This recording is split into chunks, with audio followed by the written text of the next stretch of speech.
Hi, my name is Stacy Hyland, and I'm owner of Joys of Life Scrapbooking in Mechanicsburg, Pennsylvania. I want to tell you a little bit about my story. I lost my aunt and my father and my mother to suicide about 10 years ago. And at that time, I didn't have anyone to turn to. I suffered an emotional break, ended up quitting my job, and just looking for what God had in store for me.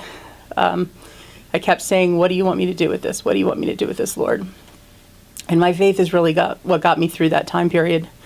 And the way that I got through that was I poured myself into my artwork. I poured myself into scrapbooking, into my writing my stories, into looking for pictures, into journaling. And as I went through that process, I began to heal. And every tear was a little more healing through the process. And as I was praying and crying out to God, what am I going to do now? What am I going to do now? He showed me that this is where I can help other people. That this is where my parents' death will not be in vain.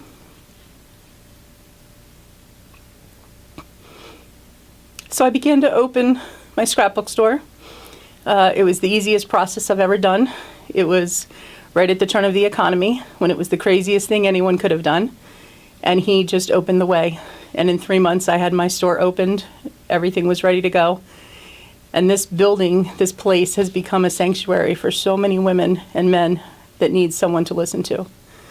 As we begin to work in our artwork, as we begin to scrapbook, as people begin to tell their stories, they find healing here.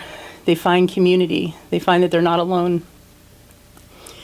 And several years ago, we found out about someone to tell it to. And for me, it was a place to get recharged. That ministry was a place to have someone listen to me as I listened to other people. And it's continued to recharge me for what I need to do here.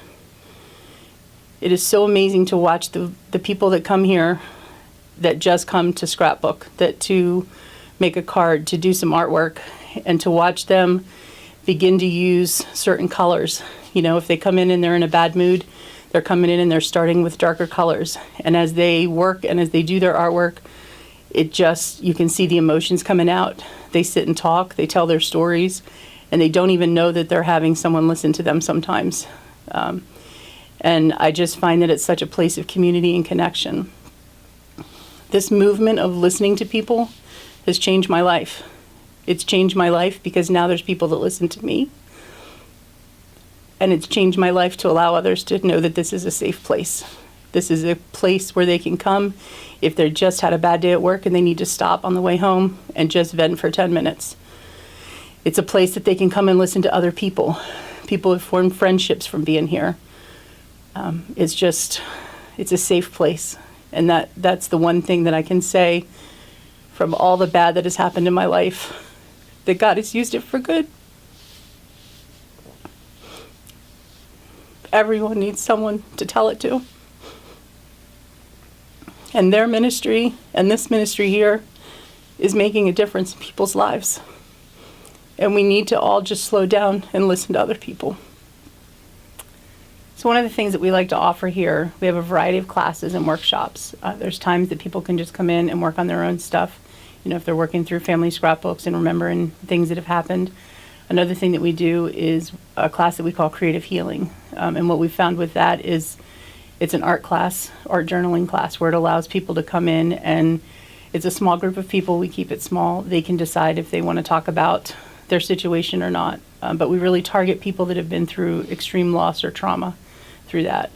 And again, what that does is create a safe place that they can sit and they can work in their artwork. And as they work in their artwork, then they start to talk about what their situation was and what their losses were. We do classes like Bible journaling, you know, for people that want to express themselves and talk about the way that God has carried them through their struggles or different situations that they've been through. We do a number of faith scrapbooking classes here. So there really is a wide variety of opportunity for people to connect. Some people come in and they just think they want to learn how to make a card.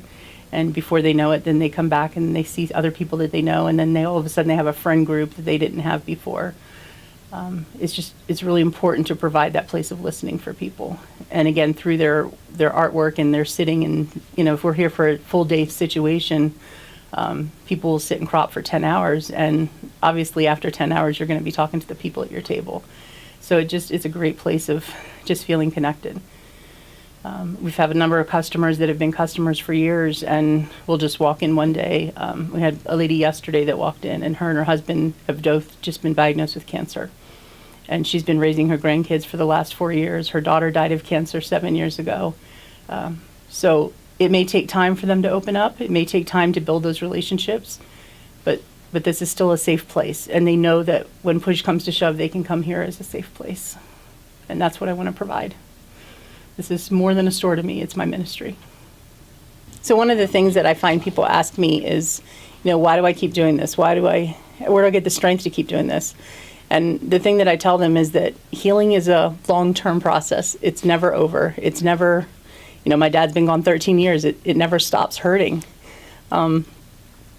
So the thing that I find is through helping other people, I continue to heal. Through continuing to do my own artwork, I continue to heal. And as I help other people through their situations, we had a girl just in December that lost her husband. And she's been a part of our shop and a part of our group for a number of months and years. And we as a group were able to collectively help her through that situation. So I continue to heal every day. Every day is another layer. Every day is another piece of my healing. And that's what keeps me helping other people, because it makes me tell my story, and it makes me have people to listen to. And then it gives me an opportunity to listen to other people who go through the same things that we don't even know sometimes until we start to talk to each other.